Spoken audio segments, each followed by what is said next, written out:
कीजिए, बिना निम्नलिखित में से प्रत्येक का मान ज्ञात कीजिए। बिना हमारा कुछ इस तरह से होता है, ठीक है।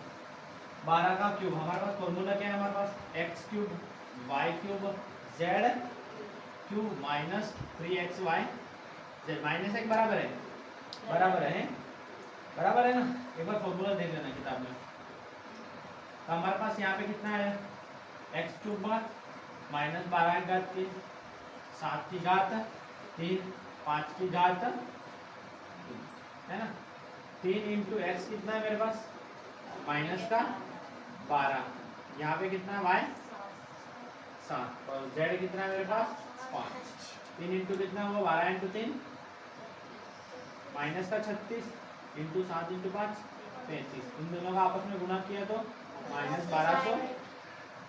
यही आंसर है हमारे पास। तो ये हमारा आंसर है इसके बराबर, ठीक है। इसके अलावा दूसरा आंसर नहीं है इसके बराबर ये आंसर। इसको हमेशा क्या कर देना, एक्स वाई जेड कर देना। ऐसे हमारे पास तो आयत है, ठीक है। आयत इसके अंदर गोला कर रखा हुआ है, ऐसा डब्बा है ना। नीचे दिए गए आयतों जिनमें उनके क्षेत्रफल दिए गए हैं में से प्रत्येक की लंबाई और चौड़ाई के लिए संभव व्यंजक लिखिए। अपन ने वाले क्वेश्चन किए पहले, गुणनखंड वाले किए हैं ना, मतलब इसका गुणा इसमें करने पे केवल आप किए हैं ना गुणनखंड वाले। बताओ ये ए स्क्वायर है, मतलब हमारे पास द्विघात समीकरण है। तो बताओ 25 का गुणा 12 में करूँ तो कितना आया, 25 इंटू 12 प्लस का 12 है, ठीक है। कितना आया 50 5 25 जगह 25 25 5 30 300 आया। कितना आया 300। बताओ गुणा करने पर कितना आना चाहिए 300 और इसको जोड़ने पर कितना आना चाहिए माइनस का 35। जोड़ने पर कितना आना चाहिए माइनस का 35। एक काम करते हैं सर 300 का हम ले लेते हैं एलसीएम। क्या ले लेते हैं एलसीएम। बताओ किसकी टेबल से जाएगा, ये 2 की टेबल से जाएगा। कितना आया 150। 2 की टेबल से जाएगा, कितना आया मेरे पास 7 बार और ये 5 बार। अब किसकी टेबल से जाएगा, 3 की टेबल 7 5 13। 3 की टेबल में तो नहीं आता, 5 की टेबल में 25 बार। 5 एकम 5 2 बचा, इसको दिया 25 हुआ। कितनी बार गया 5 बार। अरे ये 3 की टेबल से जा सकता था ना। अरे यार मैं 13 गिना, तुम बोलते सही मेरे को। 3 की टेबल से जा रहा है, कितनी बार जा रहा है, ये 2 बार और ये 5 बार जा रहा है। ये कितनी बार जा रहा है 2 बचा से 5 बार। 5 की टेबल में कितनी बार गया 5 बार। 5 की टेबल में 1 बार।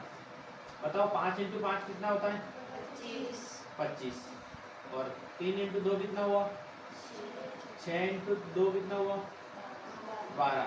क्या 25 इंटू 12 करूँ मेरे पास कितना आता है 25 का गुना 12 में किया कितना आया मेरे पास 300 आया।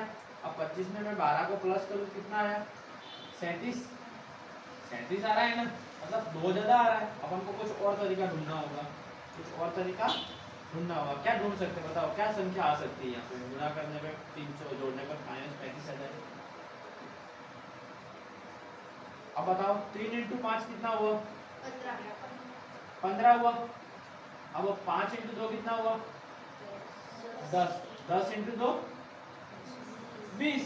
तो यहाँ पे आया 20। बात समझ में आई। तो बताओ मेरे को 15 इंटू 20 कितना हुआ 300। अब 15 प्लस 20 कितना हुआ 35। सर लेकिन यहाँ पे तो प्लस का 35 आ रहा, हमको क्या चाहिए माइनस का 35। तो यहाँ पे क्या करते, दोनों में माइनस माइनस का गुणा किया तो प्लस का 300 है ना, और दोनों को माइनस माइनस करे तो प्लस माइनस का 35। तो मेरे पास ये वाली संख्या आ गई। यहाँ पे लिखो 25a²। अब ये वाला लिखो माइनस का 15a माइनस का 20a प्लस का 12। इन दोनों में जो कॉमन निकलता है वो निकाल लो, इस दोनों में कॉमन निकालता है वो निकाल दो। बताओ क्या क्या कॉमन निकलता है दोनों में। इसमें से क्या कॉमन निकल रहा है 5 कॉमन निकल रहा है दोनों में। तो मैंने यहाँ पे निकाला 5 कॉमन और एक क्या निकल रहा है 1 कॉमन निकाल रहा है। मतलब अंदर क्या बचा मेरे पास 5 की टेबल कितनी बार बोला 25 आया 5 बार। 5 ए बचा। 5 की टेबल कितनी बार बोला था 15 आया 3 आया। बात समझ में आई। ऐसे कैसे, यहाँ पे क्या माइनस है, माइनस। अब अपन को दिमाग लगाना ही नहीं, यहाँ पे सीधा क्या लगाना, 5 है माइनस 3। अब बताओ 5 कैसे आया और 3 कैसे आया, किसकी टेबल में होता है, 4 की टेबल में। वो भी बात समझ में आएगी नहीं आई, या तो यहाँ से 4 कॉमन निकाल लो, यहाँ पे ये हो गया। आई बात समझ में नहीं आई, माइनस का गुना माइनस में हुआ तो प्लस आ गया। इसलिए कभी भी यहाँ पे एक जैसा आ गया तो वहां पे आंखें बंद करके लिख दो, ठीक है, एक जैसा ही आएगा।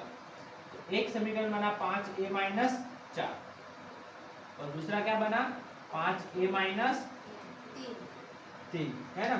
बताओ मेरे को, तो ये हमारा क्षेत्रफल आ गया दोनों का, तो लंबाई और चौड़ाई आ गई दोनों की। क्या इतना ही आंसर है, आगे भी है हमारे पास, किताब में देख लेना, ठीक है। अगर आगे होता तो ये करते अपन, क्या करते, 5a माइनस 4 बराबर 0, तो 5a बराबर प्लस का 4, तो a बराबर 4/5। एक तो ये कर सकते थे, और यहाँ पे भी क्या आता है हमारे पास, a बराबर 3/5, सीधा सीधा। आई बात समझ में, ये तुम 10th क्लास में आगे सीखोगे, अभी तुम्हारा यही आंसर होगा, यही है ना, लिखो समझ में।